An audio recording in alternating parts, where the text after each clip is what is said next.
तर त्यावर मला आता पुढचं लिहिशील तेव्हा एकदम 3 बायका म्हाताऱ्याच्या 3 बायका. मुलगा आहे जो पोहण्याची स्पर्धा बघायला एक तलावाकाठी उभा आहे आणि कोणीतरी त्याला ढकललं पाण्यात आणि त्याला पोहता येत नाही, त्यामुळे जीवाच्या आकांताने तो हातपाय मारत राहिला आणि वर चढला तेव्हा कळलं की तो जिंकलाय स्पर्धा. अगं बाई अरे त्याच्या चालीवर काहीतरी हवं होतं आणि कोण नव्हतं म्हणून मी ते लिहिलं. ते मनोधरण हिट झालं. मग लोक मला तुम्ही लिहायलाच हवं, गाणंच लिहायला हवं. जेव्हा जिंकलो पोहण्याची स्पर्धा आणि गळ्यात मेडल घातलं तर मी म्हटलं हे मेडल त्याला घाला ज्याने मला ढकललं पाण्यात. तर वेळोवेळी अशी योग्य माणसं ढकलत गेली मला, तर त्यांचे आभार आहेत. मार्चमध्ये जायचो आणि जूनच्या पहिल्या की दुसऱ्या आठवड्यात मी 14 जूनला शाळा सुरू होते, मी 10 पर्यंत तर म्हणजे खाटकाकडे बोकड ज्या उत्साहात जातो त्या उत्साहात मी मुंबईकडे आलो. प्रभावळकरांचा एक दिवशी फोन आला की मी अशी एक गोष्ट ऐकली आहे आणि तू ते ऐक, तू ते करायला हवंस असं मला वाटतं. तर दिलीप प्रभावळकर हे असं व्यक्तिमत्व, ते उगाच काही चांगलं म्हणणार नाही, ते खूप काय म्हणतात की ताऊन तुला येतात. तर त्यांचा फोन आला आणि मी स्वतः दुसऱ्या दिवशी सोबतला फोन केला की कधी ऐकवतोय. कदाचित ते लहानपणी कानावर गेलं की अभ्यासोने प्रगटावे नात्री झाकोनी असावे, प्रगटोने नासावे हे तो मूर्ख लक्षण. म्हणजे एकतर पूर्ण तयारीनिशी उतरा किंवा उतरूच नका. म्हणजे मी कुठलंही काम आधी स्वीकारत नाही, कारण मी स्वीकारतो तेव्हा मी 100% स्वीकारतो. म्हणजे मी एका वेळी एकच काहीतरी करत असतो, मी ह्याचं संवाद करत होतो दशावतार, तेव्हा मी काहीच काम घेत नव्हतो.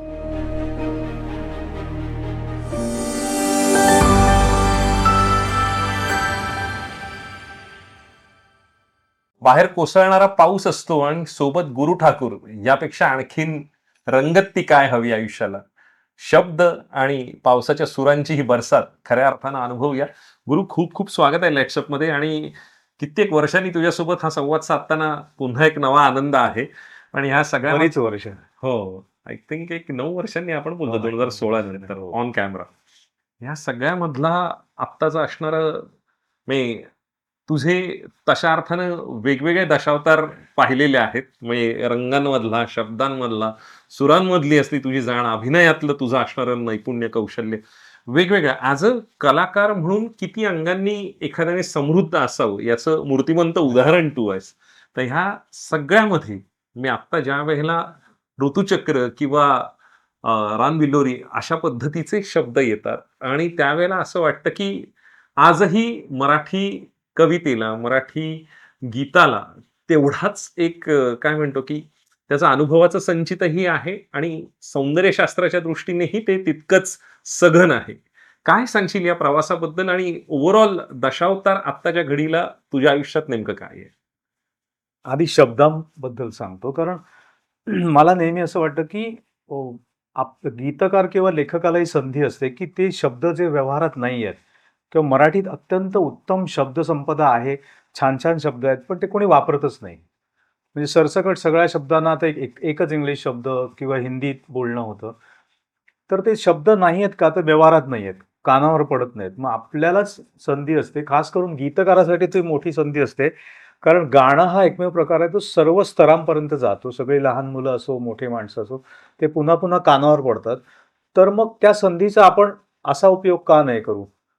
त्यामुळे मी काय करतो आणि परत परत रिपिटेटिव्ह तेच शब्द आणण्यापेक्षा काहीतरी नवीन आणावं, लोकांनाही त्याचं कुतूहल आणि गाण्यात एक फ्रेशपणा यावा. म्हणून मी बऱ्याच गाण्यात, म्हणजे अगदी ते बहरला मधुमास असो किंवा बऱ्याच गाण्यामध्ये मी ते नवीन शब्द आणण्याचा प्रयत्न, नवीन म्हणजे नवीन नाहीतच आहे, ते प्राचीन म्हणजे ज्ञानेश्वरी किंवा आपलं संत साहित्यात ते आहेत शब्द, फक्त आपण हळूहळू ते रद्द करत चाललोय. म्हणजे चारण्याच्या नाण्यासारखं झालं, ते व्यवहारात नाही राहिलं का लोक, तर ते आपण आणू शकतो. तर जिथे म्हणून संधी मिळते तिथे मी ते पेरायचा प्रयत्न करतो आणि असे सिनेमे दशावतारासारखे असतात ज्याच्यामध्ये तो काळ असतो, कुठले तरी एक मातीतला सिनेमा असतो. कारण तो जर लंडनला घडणाऱ्या फॅमिलीत असेल तर मला हे शब्द नाही वापरता येणार, मग मला ते इंग्लिश मराठीच करावं लागेल. तर जेव्हा जेव्हा ही सुवर्ण संधी वाटते मला ॲज अ संवाद लेखक म्हणून पण, गीतकार म्हणून पण, सगळ्याच दृष्टीने, की असे सिनेमे जेव्हा जेव्हा येतात तेव्हा मी आतून आनंद झालेला असतो. कारण मी मग त्यात एक नवरस हे उधळून या चरणी तुझ्या, हे जे आहे नवरस मी उधळून या चरणी तुझ्या, ते नऊ रस अशा ह्याच्यामध्ये उधळता येतात ॲज अ गीतकार लेखक म्हणून. तर तो फायदा होतो. निश्चित ह्या सगळ्यामधली गंमत म्हणजे तुझं संवाद लेखन सुबोध असणं आणि त्या सगळ्यामध्ये वेगळ्या पद्धतीचं आहे. प्रभावळकर आणि तुझं इक्वेशन वेगळ्या अर्थानं मग हो. ती नारबाची वाडी असेल, टिपरे असतील आणि मग आता तशा अर्थानं हॅट्रिक म्हणायला हवी हो हो दिलीप बरोबरची. मग त्यात एक गंमत पण आहे. परवा दिलीप काका म्हणाले की मी म्हटलं आपण 3 एकत्र मी लिहिलेले आहेत. तुम्ही टिपरे, नारबाची वाडी आणि हे दशमा. आता दशावतार. तर ते काहीतरी कॅरेक्टरवरनं बोलत होतं. तर ते म्हणाले की तिन्ही याच्यामध्ये एक लक्षात आलं का, त्याला बायकोच नाहीये. तर त्यावर मला आता पुढचं लिहिशील तेव्हा एकदम 3 बायका. म्हाताऱ्याच्या 3 बायका. तर त्यांचा तो इब्लिसपणा, त्यांच्यात एक खट्याळ मूल आहे. आणि मला वाटतं टिपऱ्यापासून मला ते भावत आलं. मग त्यांच्यासाठी संवाद लिहिताना त्यांच्या स्वभावातली एक ती नस पकडता येते की ते मर्मविनोद किंवा त्यांच्या मुळात ते लेखक असल्यामुळे त्यांच्या लेखनामध्ये जो एक भाबडा विनोद आहे आणि मिश्किल आहे, एक व्यंगचित्रकाराचा विनोद त्यांच्या लेखनात दिसतो, तो पकडायला मला मजा येते की ते फार न बोलता कमी कमी. आणि तू प्रभावळकरांसोबत जर राहिलास तर तुला कळेल की ते शांतपणे असं काहीतरी करत पोकर फेस ते पोकर फेस करतात.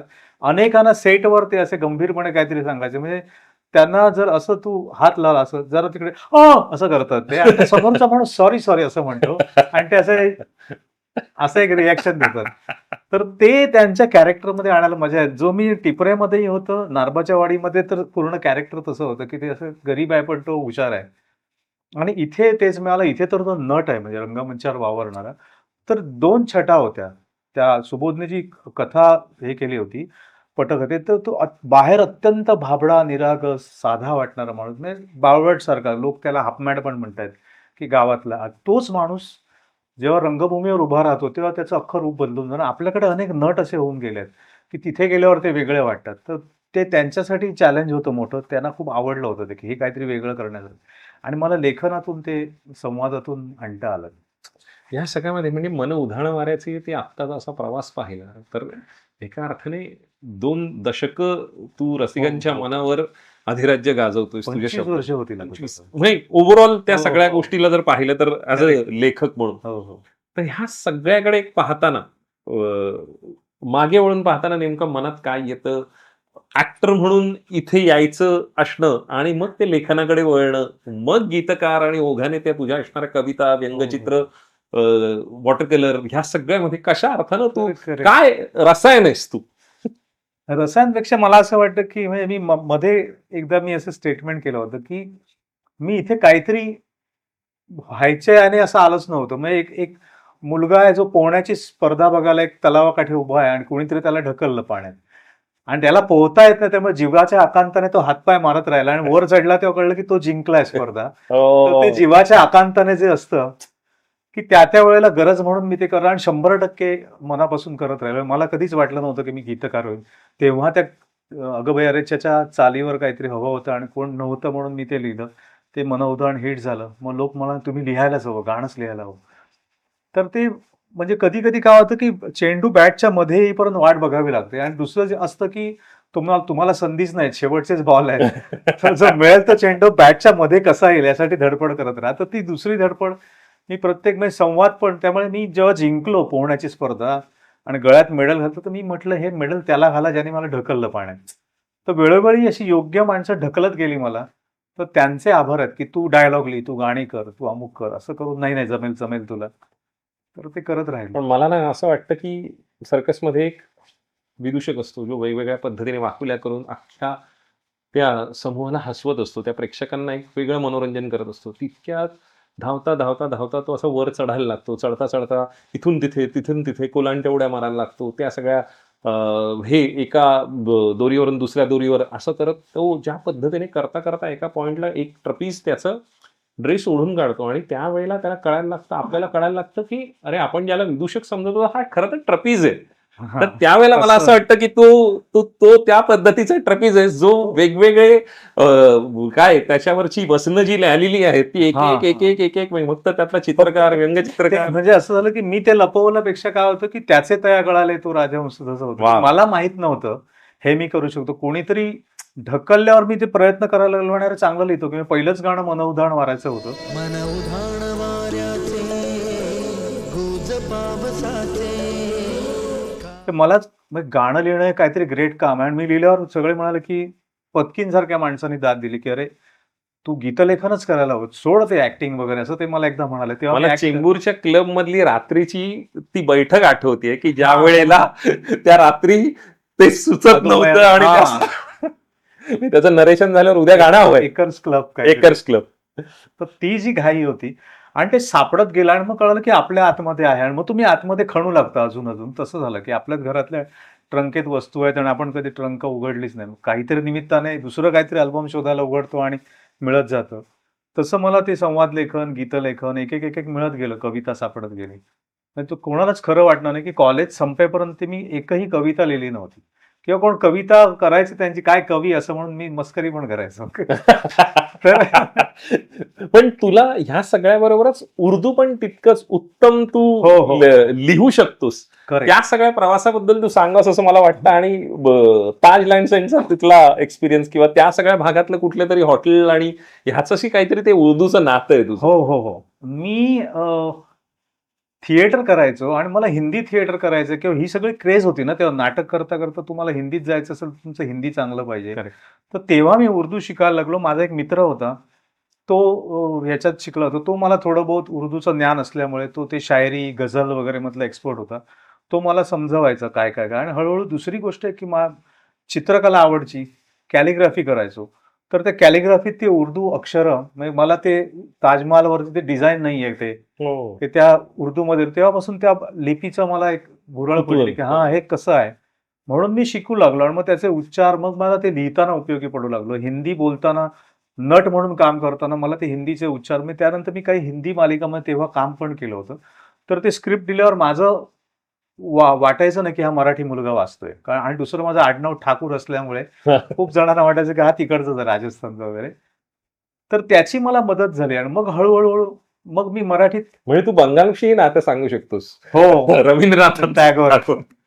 कारण तू आता पण सर्च केलंस ना गुरु ठाकूर म्हणून तर गुरुदेव ठाकूर येतं ते आणि रवींद्रनाथ टागोर आणि मी असे दोन असं आहे. असं कनेक्ट आहे. Google connect. वा. पण ह्या सगळ्यामधला एक आयुष्यातला वेगळा टप्पा आला जो होता नटरंगचा. मी दशावताराशीच कनेक्ट करतोय त्याला. अजयने आत्ताची भैरवी गाणं, नटरंग आणि ओव्हरऑल सगळ्या गोष्टींबरोबर तुझा अजय अतुलचा असणारा एक हे ट्रॅक, ह्या सगळ्याबद्दल तू बोलावंस असं मला वाटतं या निमित्ताने. कारण म्हणजे पहिलं मधला महाराष्ट्र शाहीर ही इतक्या गॅप नंतर हो, तुम्ही हो. एकत्र आला, तू केदार आणि हे, हो हो आणि त्यानंतरचा हा करेक्ट टप्पा. करेक्ट. मला मुळात पहिलं गाणं लिहिलं तेच अजय अतुलसाठी, तो सिनेमा. आणि त्यानंतरचं आमचं बॉन्डिंग खूप छान राहिलं. मध्ये जेव्हा जेव्हा आपण पिक्चर केलं तर गाणं आलं की अजय फोन करतो की बाबा अरे नाही नाही असं असं. आणि ते इतकं आता झालंय की म्हणजे डायरेक्ट तो व्हॉट्सअपवर पाठवतो, पाठवलं ते ऐकून घे जरा आणि काय काय डोक्यात येते वगैरे, मग अमुक पाहिजे तर मग मी शब्द, मग त्याचा माइंड ब्लोईंग एवढंच येतं.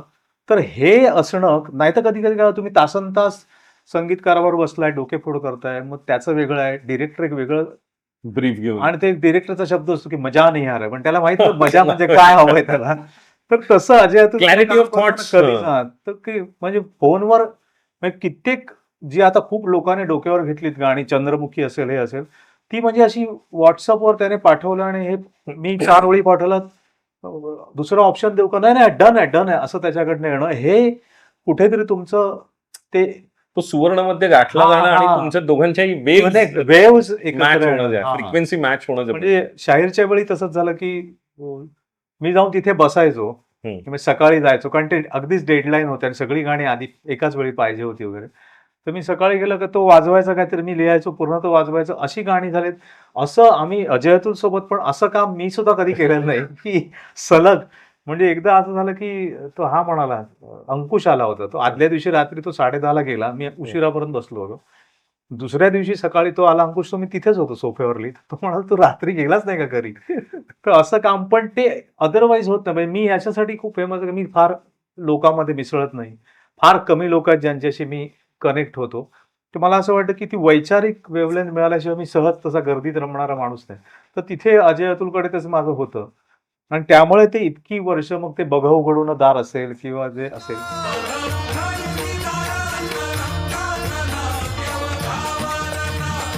तर ती सगळी माऊली माऊली असेल, तो प्रवास छान खरंय. जुळलाय.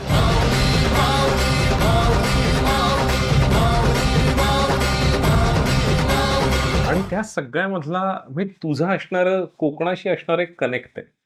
त्यामुळे मला आवशीचं भो इतकं गोड असतं हे पहिल्यांदा कळलं.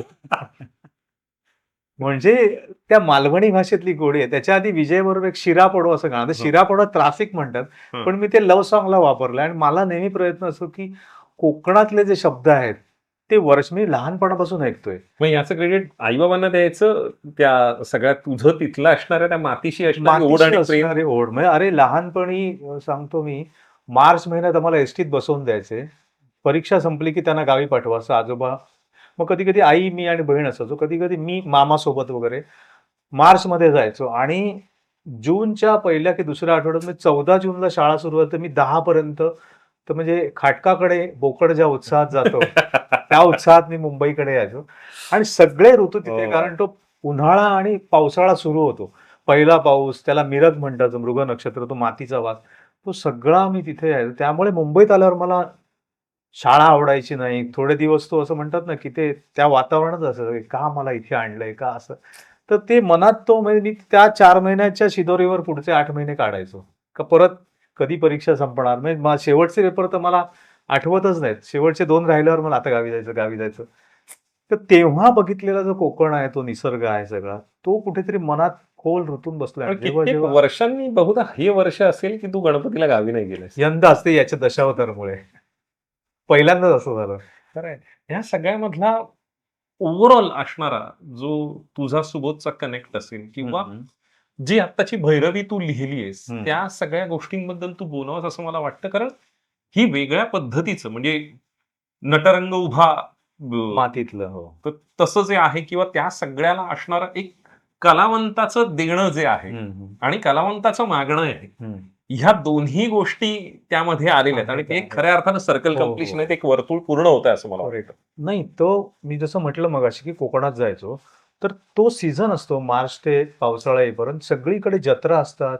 देवळांकडे दशावतार असतात. तेव्हा आणि माझं लहानपण टीव्हीचा नव्हताच काळ. रेडिओवर पण काहीतरी एक लागायचं.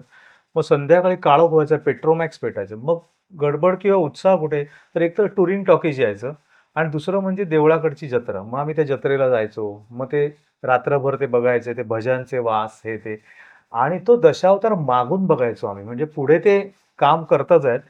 मागे ते तो मरून पडतो. मग त्याला ते चादर घेऊन आत येतात. मग आत येतो, दाढ्या बदलतात, मिशा बदलतात. त्यात खूप ते रंग, ते लाईट्स आणि कुठेतरी मी लिहायला लागल्यावर मला सतत वाटलं, की याच्यावर काहीतरी करायला पाहिजे आपल्याला. कारण नटरंग मी मी कोकणातला असून कोल्हापूरच्या मातीतल्या तमाशावर मी लिहिलं. तर मला खूप जणांनी विचारलं, की "अरे, आपल्या याच्यावर कधी लिहिणार?" तर ते काय होतं, की लेखकाला वाटून उपयोग नसतो. तसा निर्माता आणि दिग्दर्शक असावा लागतो. तसं काही आलं नाही. त्यामुळे थोड्याशा प्रमाणावर तू बघितलंस तर नारबाच्या वाडीमध्ये मी तो सीन त्या स्क्रीन प्लेमध्ये ते आणलं होतं. खरं की कारण ते जातात otherwise ते सज्जनो कोठी तशा अर्थानं ह्याचं हो, हो. आहे, बंगाली. बंगाली गोष्ट होती ती. तर त्याच्यामध्ये काय करायचं, मी तो दशावतार आणला तिकडे आणि त्याच्यामुळे ती गंमत-जंमत सगळी पेरली. पण तसा विषय यावा असं खूप दिवस होता आणि जेव्हा मला सुबोधचा फोन आला, की असं-असं आहे आणि आपण दशावतार तू करशील का? तेव्हा त्याने गाणी लिहिशील का? विचारलं. मी खूप आनंदी झालो. म्हटलं वाह! मला हेच करा. मग तो हळूच म्हणाला, की संवाद लिहिशील का? तर मी थोडा कन्फ्यूज झालो कारण मला काय होतं, की नंतर नाही म्हणता येत नाही हो म्हणून. ती गोष्ट कशी आहे? त्याचा विषय काय आहे? पण तुला सांगतो, की पहिल्यांदा असं झालं, की सुबोधने 2दा फोन केला. मी कुठेतरी बिझी होतो. मग रिप्लाय मी त्या डायलेमामध्ये होतो. हो करायचं की नाही आणि प्रभावळकरांचा एक दिवशी फोन आला, की मी अशी-अशी एक गोष्ट ऐकली आहे आणि तू ते ऐक, तू ते करायला हवंस असं मला वाटतं. तर दिलीप प्रभावळकर हे असं व्यक्तिमत्व ते उगाच काही चांगलं म्हणणार नाही. ते खूप काय म्हणतात, की तावून तुलाकून येतात. तर त्यांचा फोन आला आणि मी स्वतः दुसऱ्या दिवशी सुबोधला फोन केला, की कधी ऐकवतोयस? आणि त्याने ऐकवलं आणि मला वाटतं, की अरे हे सगळं लहानपणी आपण पाहिलं. मग मला कळलं, की सुबोध माझ्याच शेजारच्या खानोली. खानोली आणि ते केळूस त्याचा आजोळ आहे. मग तो आणि काय होतं, की दिग्दर्शक एक प्रोजेक्ट म्हणून करत असतो कुठला तरी विषय साऊथचा घेऊन. तेव्हा त्यापेक्षा, की तो त्यात जगला आहे आणि मीही जगलोय. मग आम्ही लहानपणीचं बोलतो, "अरे इकडे-इकडे मी पण जायचो. अमुक-अमुक ठिकाणी मीही यायचो." आणि मला कळलं, की ती नाळ जुळते आहे. तर मी लिहिलं तर काय करायचं ह्यालाही कळणार आहे. त्यामुळे त्याने काही लिहिलेले प्रसंग ते सगळं दिसत होतं मला. मग मी हो म्हटलं आणि मग त्यात प्रभावळकर आले. मग सोन्याची सुहागा. मला आठवतंय तू, मी आणि किशोर एक इंटरव्ह्यू शूट करत होतो नॅशनल पार्कला हो, बोरावली. हो, हो. आणि बाहेर अतुल काळेच्या सिनेमासाठी तुम्हाला कुठेतरी जायचं होतं हो शूटला आणि येऊन सुबोध बाहेर थांबलेला. करेक्ट करेक्ट करेक्ट म्हणजे आपलं हे ओमने आय थिंक जार नाही. फिल्म्सने त्याला ती केलेली film. ही रे संदूक संदूक. संदूक त्याने संदूक, लिहिला होता ओके. आणि मी त्यात गाणं लिहिलं होतं. ओके. मला काय काय त्याला असंच रेफरन्स आहे की काहीतरी हा, हा. तू मी आपण ते ते करतोय तसं बॉन्डिंग आणि आमचं सुबोधचा आहे. तुला फोन येतो. हो हो करेक्ट. ह्या सगळ्यातलं आत्ता दशावतार नेमकं तुझ्यासाठी काय? दशावतार म्हणजे तू फार चुजी आहेस, फार नेमकं मोजकं वेचक वेधक असंच काम करत आलायस. हो हो अशा वेळेला खूप दिवसांनी काहीतरी बरोबर. लिहिलंय. कारण ज्या वेळेला सिद्धार्थ मेननही म्हणतो की मला स्क्रिप्ट अख्खं करायचं असेल तर मी बाकी काही नाही, मी गुरु ठाकूरांच्याच बाजूला राहायचो, तिथेच असायचो, हो. त्यांनी जे सांगितलंय ते भरहुकूम केलेलं आहे. तुझी त्याच्यावरची हुकूमत त्या भाषेवरचीच नाही, तर ओव्हरऑल तर सब्जेक्ट समजून घेऊन ती पात्र कानात कुजबुजल्यासारखी बोलतात. हे काय मॅजिक आहे आणि त्या सगळ्याबद्दल? तो कदाचित ते लहानपणी कानावर गेलं की अभ्यासोने प्रगटावे नात्री झाकोनी असावे, प्रगटोने नासावे हे तो मूर्ख लक्षण. म्हणजे एकतर पूर्ण तयारीनिशी उतरा किंवा उतरूच नका. आणि तो मला काय की मला खूप जण म्हणतात की मी कमी बोलतो, तर मला असं वाटतं की आय एम गुड लिस्नर. मी सतत ऐकत असतो लोकांना आणि त्यामुळे ते साठवत असतो. कारण कॅरेक्टर शोधायला तुम्ही स्क्रिप्ट आल्यावर गेला तर नाही तुम्हाला सापडत ते. तर तुम्ही जेव्हा जेव्हा 24 तास फिरत असता कोकणातून इथे तुम्हाला माणसं सापडतात आणि मी काय करतो ती माणसं त्या कॅरेक्टरमध्ये भरण्याचा पेरायचा प्रयत्न करतो. तर मी नुसतं कॅरेक्टर एक पटकथेबरोबर आलेलं आहे, पण त्याला एक जिवंत पात्राचं जर आलं तर ते खरं होत जातं. तर ती मी त्यातली सगळी पात्र कुठे कुठे मला कोकणात दिसलेली आहेत, भेटलेली आहेत, त्यांच्या त्यांच्या लकबींसकट मी आत्तापर्यंत टिपरेपासून नारबाच्या वाडीपासून ती वापरत आलो. मला असं वाटतं की लोक म्हणतात की ह्यांना कुठेतरी बघितल्यासारखं वाटतं. तर आपण सगळ्याच बघत असतो, फक्त ती लक्षात ठेवत नाही. तर ते मी याच्यात मला खूप संधी मिळाली तशी.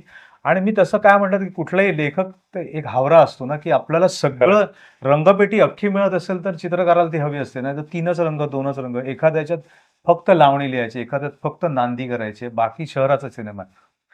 त्या सेटअपमध्ये 2च सिनेमे, नटरंग होतं, त्यात गण गवळण हे ते सगळं आलं. चंद्रमुखीला तसं आलं, सवाल जवाब सगळं झालं. शाहिरीच्या वेळी झालं ते पारंपरिक. तर अख्खं मिळणं खूप दुर्मिळ असतं आजच्या काळामध्ये. कारण तसं धाडस करणारे निर्माते पण नाहीयेत. दिग्दर्शक विषय आणतील, पण त्याच्या पाठीशी उभा राहणारा निर्माता जोपर्यंत नाही, तोपर्यंत वेगळे विषय येणार नाहीत. तर ही सगळीच ओशन फिल्मवाली मंडळी खरंच कमाल होती, की नाही, नाही करा तुम्ही, अमुक आहे करा तुम्ही. हाला मी म्हटलं, की दशावतार रात्री होतो तो. तर 4 दशावतार म्हणजे 4 वेगळी देवळं लागतात, एका देवळात नाही होत. तर त्याने 4 वेगवेगळ्या ठिकाणी जाऊन ते सेट लावून बरं प्रत्येक ठिकाणची क्राऊड पण वेगळा पाहिजे. तिथे त्यांनी कंजूसी नाही केली. ती गावातली लोकं प्रत्येक ठिकाणी वेगळी आहेत. ते पेट्रोमॅक्स लागले आहे. तर ते सगळंच टीमवर्क असणार. अशी लोक जर मागे असतील तर आपण ती संधी सोडता नाही असं मला वाटतं. कारण गीतकार राहतो खूप वर्ष. मला खूप वेळा तू नट म्हणून तुला गीतकार का झालास? तर मला असं वाटतं नट म्हणून माझा एक काळ आहे. पण गीतकार मी पुढची 100 वर्ष लोकांच्या ओठावर राहणार. म्हणजे भले त्याला माझं नाव नसेल माहिती, पण माझे शब्द असतील. म्हणजे आजही आपण बाबूजी किंवा माडगुळकरांचे शब्द आहेत, Correct. ते गुणगुणत असतो.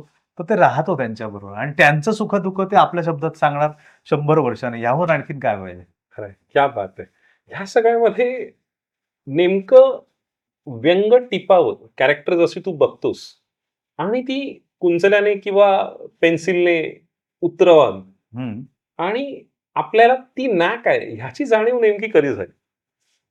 नाही, मुळात लहानपणी मी व्यंगचित्रच काढायचो. म्हणजे ती लहानपणापासून मला सवय होती. ह्या सगळ्याचा संबंध माझ्या अबोल असण्याशी खूप आहे. म्हणजे हो. रिझर्व्ह असण्याशी, की माणूस जेव्हा एखादी गोष्ट बोलू शकत नाही ती ती कुठेतरी मग व्यक्त होतो. मग त्याच्या कलेतनं, चित्रकलेतनं मी तेव्हा लहानपणी खूप चित्र काढायचो सतत. काही दिसलं, कोण आलं त्याचं चित्र काढलं. कोण आले होते? आज हे काका आले होते. मग ते कमी लहानपणी ते कठीण म्हणून मी काढायचो, की आता समजा अमुक-अमुक आहे, तर त्यांना टक्कल आणि मोठं नाक आहे, तर तेवढंच मी काढायचो. तर मला घरी ओरडा पडायचा. मग आमच्याकडे जे गेस्ट यायचे, गावचेच होते नातेवाईक, तर ते एकदा म्हणाले, "बाबांनो त्याला ओरडू नका, हे दुर्मिळ आहे, कारण ह्याला अर्कचित्र असं म्हणतात." तर ते कॅरिकेचर. आणि मग तेव्हा घरच्यांनाही कळलं, की हे वेगळं काहीतरी. म्हणजे एक माणूस आहे, तर त्याला चष्मा आणि नाक, आता मी नुसता चष्मा आणि असं काढायचो. मला खूप नंतर कळलं, की अरे हे मला तेव्हा खूप वेगळी कला अवगत होती. कारण इंटरनॅशनली त्या गोष्टीला खूप महत्त्व आहे. एखादं पोर्ट्रेट काढणं सोपं आहे, पण एक 4च ओळीमध्ये तो चित्र मिनिमलिस्ट हां. आणि ते त्या व्यक्तीचं काय म्हणतात मर्म बरोबर. टिपणे. टिपणं आणि ते मला लेखात उपयोगी पडलं, की पटकन एखादा माणूस बघितल्यावर ह्याचं काय डोळे बंद केल्यावर लक्षात येतं. की अमुक अमुक काका ते खूप बोलतात, हा की खूप बडबड आहे, तर त्या कॅरिकेचर मध्ये डोळे आणि फक्त जबडा उघडलेला आणि जीभ बाहेर एवढंच आहे आणि बाकीचे लोक कानावर, तर ते कळतं की ह्या काकू आहेत. तर ते मला लहानपणी कुठेतरी सापडलेलं आणि मोठेपणी मी ते डेव्हलप करत गेलो आणि मला आत्ताही एक कॅरेक्टर नारबा असेल किंवा अमुक असेल, तर त्याचं वेगळं काय आहे? तर मी ते पहिलं ते आउटलाईन दिसतं, की डोळे बंद केल्यावर त्याच्याबद्दल लक्षात काय राहावं प्रेक्षकांना. सिनेमा बघून गेलं तर हे तू बघितलं असतं, शोले सिनेमा बघितलं असतं, त्यात आहे बघ. शोले एकमेव मला वाटतं सिनेमा यातलं प्रत्येक पात्र लक्षात राहतं कारण त्या प्रत्येकाला एक कॅरिकेचर सारखी लाईन आहे. म्हणजे नाहीतर काय होतं, नायक-नायिका सोडून आणि त्याचे कोण ठराविक बाकी हो, पात्र अदरवाईज लक्षात सुरमा राहत नाही. भोपाली पासून सगळी सगळे जेलर राहतात. पर्यंत सगळी लोक लक्षात कारण राहतात. प्रत्येकाला आउटलाईन आहे आणि त्यांचं थोडंसं कॅरिकेचरिस्ट झालेली आहेत पात्र. आणि ते रंगही तसे भरले. रंग भरलेत त्यात.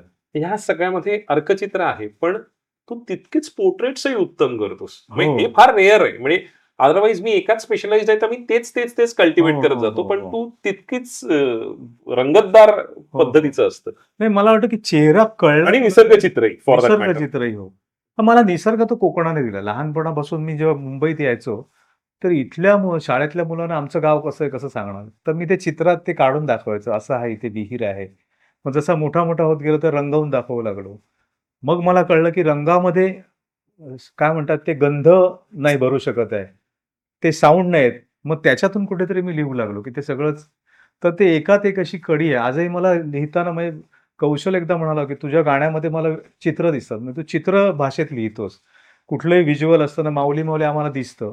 तर ती चित्रभाषा चित्रकार असल्यामुळे मला त्याचा खूप फायदा होतो. त्यामुळे चित्रलिपीचा वेगळ्या अर्थानं शिल्पकार आहे असं म्हणता येईल या सगळ्यामध्ये. Thank you. ओव्हरऑल शब्दांचं सुचणं किंवा ट्यून आणि शब्द, हं. मी खूप जणांचं असं होतं, मी लिहिलेली कविता आहे आणि ती त्या बरहुकूम गाणं व्हावं. पण आता तू मगाशी ज्या वेळेला म्हणलास अजयतून, बहुधा अजय हो, 100% आम्ही तसंच अगोदर करतो. ट्यून्स येतात. हो. पण हे फार मर्यादा नाही वाटत का? आणि असेल तरी त्याला तू 100% न्याय देतोस हे तर गाण्यांवरून कळतं. मग हो, ही हो. किमया काय? किंवा तो एक्सरसाइज म्हणून काही लिरिसिस्ट किंवा काही नव्या होतकरू कवींसाठी तू काय सल्ला देशील, की काय नेमकं त्यातलं मर्म टिपणं गरजेचं?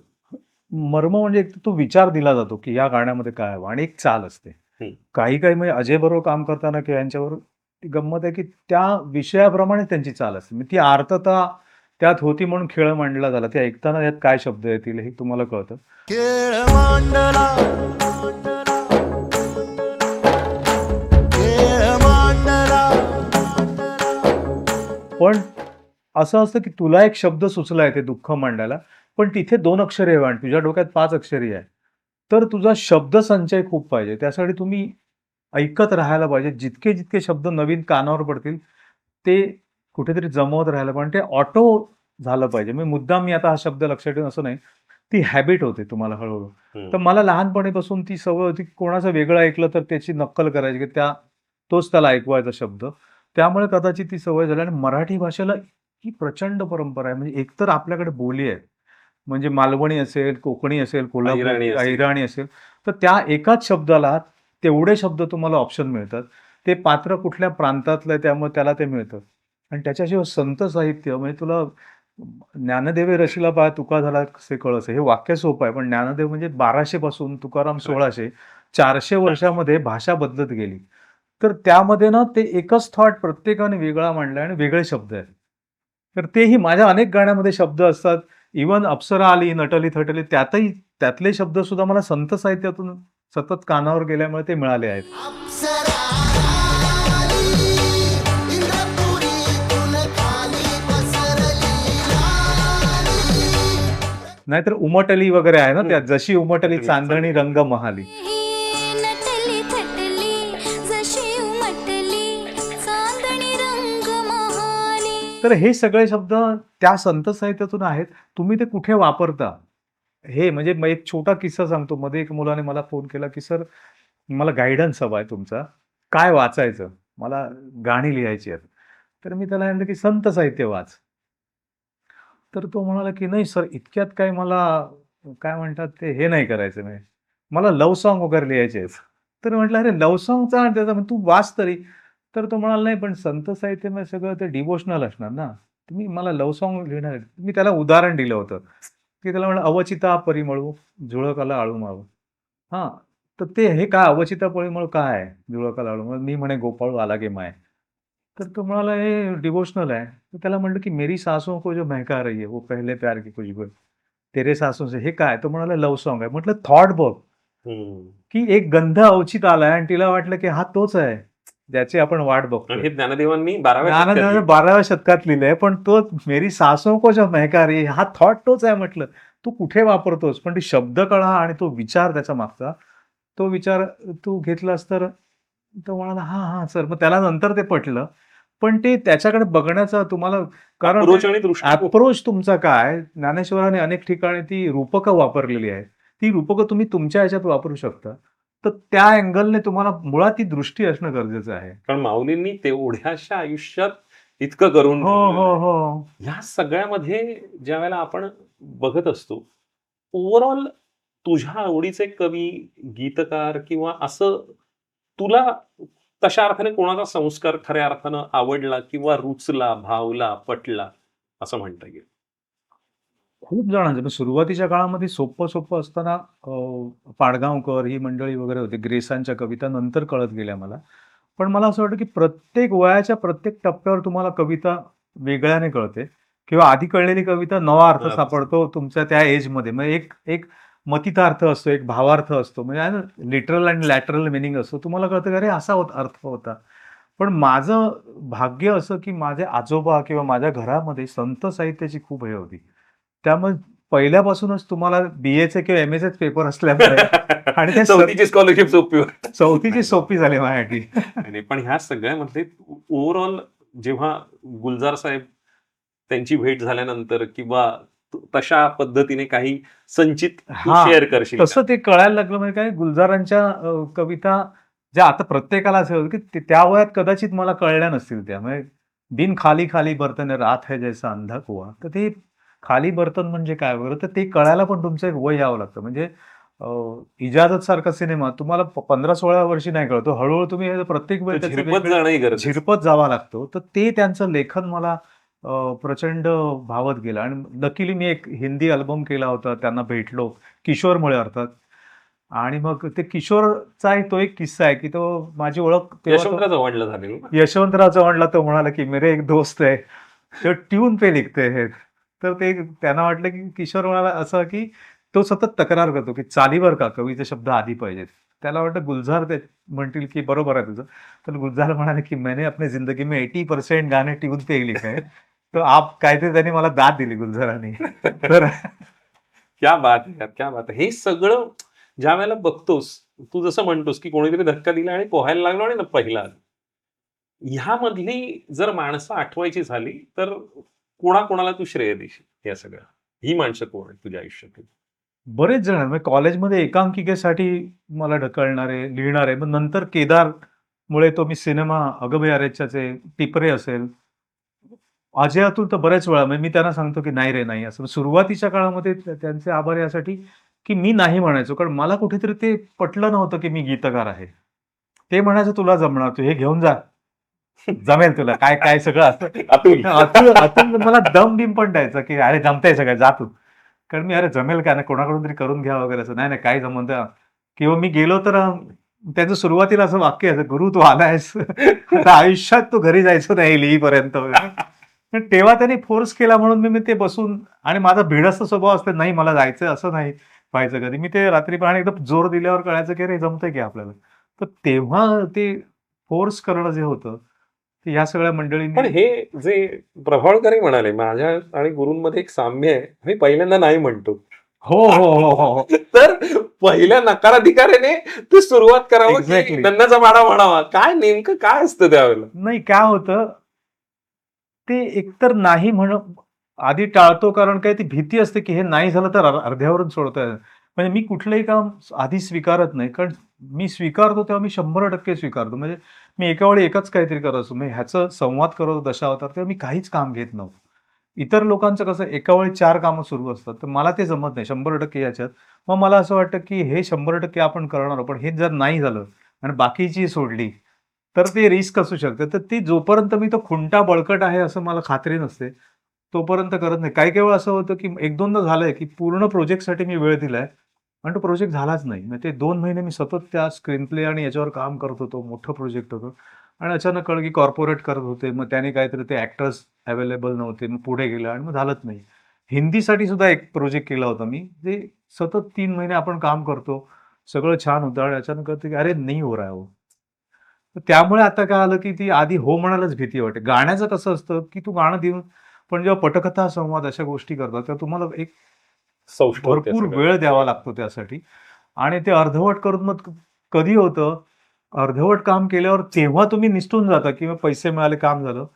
पण प्रीमियरच्या वेळी तुम्हाला तोंड लपवत जे फिरावं लागतं, की अरे देवा प्रोजेक्ट आला. तर त्यासाठी चांगलंच खरंय. करावं आणि मला वाटतं की ते एव्हरेज राहावं. म्हणजे खूप जण मला यासाठी म्हणतात, म्हणजे चांगलं वाईट माहीत नाही, की तू केलेल्या प्रोजेक्टपेक्षा तू नाही म्हटलेले प्रोजेक्ट जास्त आहे. तर मला असं वाटतं की ते त्यावेळेस मी नाही म्हटले कारण मला वाटलं की मी न्याय नाही देऊ शकणार किंवा ते पूर्ण होणार नाही आणि तो एव्हरेज राहावा. म्हणजे ब्रॅडमनने आयुष्यात किती 40 खेळला, 39 शतकं मारली. तर तो एव्हरेज राहावा. म्हणजे मी 600 सिनेमे लिहिले त्यातले 30च सिनेमांची गाणी लोकांना आठवतात तसं नको. त्यापेक्षा मोजकं, वेचक आणि मोजकं वेगळं. आणि तो 99चा सरासरी मेंटेन करायला मला आवडते. भैरवीच्या दिशेने आपण चाललेलो आहोत या सगळ्या ह्याच्यात. ओव्हरऑल रंगपूजा आणि त्या सगळ्या गोष्टीबद्दल तू बोलावंस. अजयने गायलेलं गाणं आणि त्या सगळ्या प्रोसेसमध्ये म्हणजे ओव्हरऑल नेमकं ते ढवळून निघणं आहे ॲज अ कलावंत म्हणून किंवा हम्म. लिरिसिस्ट म्हणून किंवा संवाद लेखक म्हणून त्याबद्दल तू बोलावंस आणि ए.व्ही. प्रफुल्लचंद्र, चेती हो, भैरवी हो. या सगळ्या. मला वाटतं खूप कमी गाणी होतात जी तुमच्या जगण्याशी निगडीत असतात. म्हणजे कलावंत म्हणून जसं नटरंग उभा जे होतं, रसिक होऊ देत, तर ते असं होतं की ते लिहिताना असं वाटलं की हे माझं गाणं आहे किंवा प्रत्येक कलावंताचं गाणं आहे.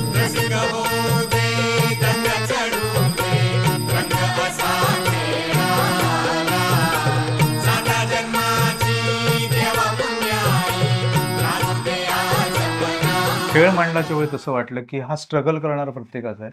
अशी संधी खूप कमी वेळा येते आणि तेव्हा ते शब्दात मांडताना आणि रंगपूजा हे गाणं तसं होतं आणि मला वाटतं एक सर्कल कंप्लीट झाल्यासारखं वाटतं कारण ती नांदी होती. रसिक होऊ दे रंगचढ आणि नंतर मला जेव्हा जेव्हा वेगवेगळ्या ठिकाणी मी बेळगावला गेलो किंवा कर्नाटकात गेलो किंवा बाहेर गेलो, गोव्यात गेलो. तिथे सुद्धा जिथे मराठी माणसं इंदोरला एकदा गेलो होतो. तर तिथे लोकांनी सांगितलं, की आमच्याकडे कार्यक्रम सुरूच त्या गाण्याने होतो. आमच्यासाठी ती नांदी आहे. कुठली तरी रसिक होऊ दे, रंग चढू दे. तर मला असं वाटायचं, की नांदी माझं गाणं आहे, तर भैरवी माझीच असावी. असं कधीतरी योग यावा, की माझ्या गाण्याने एक सुरुवात वेगळाच कार्यक्रम आहे. डान्सचा असेल आणि अंत परत आपल्याच गाण्याने व्हावा. तर ते कायमचं होईल आणि मी खूप वर्ष तो विचार करत होतो आणि याच्यामध्ये जेव्हा त्याने सांगितलं, की त्या कलावंताच्या आयुष्यातली शेवटची ते गाणं आहे, भैरवी आहे. आणि मग मी एव्हीकडे तसंच होतं, की एव्हीची एक वेगळी स्टाईल आहे. साऊंड वेगळा. साउंड वेगळा आणि ना त्याची काम करायची पद्धत म्हणजे जनरली काय होतं, की एक मुखडा असतो, ध्रुवपद असतं आणि अंतरे असतात आणि पुन्हा तुम्ही याच्यावर येता आणि गाणं संपतं. एव्हीचं गाणं ट्रॅक जर ऐकलास ना, तर तुला कळत नाही, की हे गाणं सुरू झालंय का? मध्य कुठे आहे? कारण ते सुरू होतं आणि पुढे, पुढे, पुढे जातं. म्हणजे इंग्रजी कविता वगैरे कशा असतात, की त्या एका ह्याच्यामध्ये त्याची चाल बदलते, परत त्याच्यात कोरस Cross येतो, lines येतात. क्रॉस लाईन्स येतो, काही येत नाही आणि वेगळीकडेच जातं. सुरुवातीला मला ते एव्हीचं कळत नव्हतं. मग मी सुबोधचं कसं झालं, की वडील आणि मुलगा याच्यामध्ये एक आई असते आणि तिचं मरण होतं. तसं ह्या सिनेमाला सुबोधचा की तो पाठवायचा. मी म्हणाले मला कळत नाही रे हे काय? तर तो म्हणायचा की थांब मी एव्ही घालतो. मी म्हणलं की अरे याच्यावर मराठी गाणं कसं बसणार? मातीतलं. तू म्हणतोस मातीतलं आहे. संगीतात मातीतलं नाहीये का त्याचा एक वेगळा पॅटर्न आहे. बाज आहे त्याचा. हां, आणि ते युनिव्हर्सल साउंड करतो तो. तर ते वेगळं साउंड आहे. मग त्यामुळे मला ते पोहचत नाही. म्हणजे दशावतारचं गाणं असेल, त्याच्यामध्ये ती वाद्य, हार्मोनियम, तबला जे मी बघितलंय. तर मग तो म्हणाला, "एक काम कर, आपण जाऊच." आणि मग आम्ही सरळ इथून हैदराबादला त्याच्याकडे गेलो आणि जवळ-जवळ 3 का 4 दिवस आम्ही तिथे राहिलो आणि मग ते समोरासमोर असताना हे लिहिलं. मग तो ते गाऊन दाखवायचा. माझ्या असं डोक्यात आहे.